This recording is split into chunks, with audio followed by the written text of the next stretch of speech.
Здравейте, поздравления, първо да ви кажа. Обичате ли да карате картинг? Да, разбира се, много идвам често и да Супер, харесва ли ви тук? Да, страхотно е. Първо, съоръжението, това е хубавото, че да може да се кара всяко едно време. Изживяването е страхотно, да е страхотно. И е по-добре да дойдем тук, отколкото да се създаваме по улиците. Супер, а кое най-много ви харесва в София Ринг Мол? След картинга има много магазини, просторите и сравнително широко и хубаво. Като да се съживение с децата, просто е хубаво, че е по-последно. Много благодаря. Благодаря. Неня? Благодаря. Обичате ли да карате картинг? Много. Много. А кое най-много ви харесва? Че е много Каране. достъпен. Много е достъпен този картинг специално и може да се практикува по всяко време.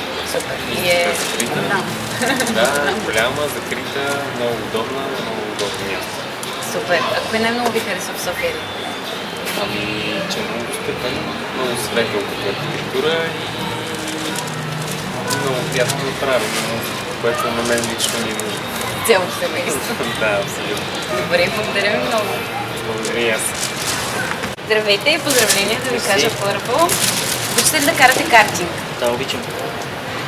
Колко? Много. Много обичам да карам. Всеки ден карам. Всеки ден карате? Почти. Тук или? Да, тук, защото ми е удобно и близко. Супер. А кое най-много ви харесва в този картинг? Защо играте тук? Защото ми е удобно и близко. Добре, а кое най-много ви харесва в София Ринг? Има всичко, от което се нуждаеш и е голям и просторен. Супер. Добре, много ви благодаря. Мерси.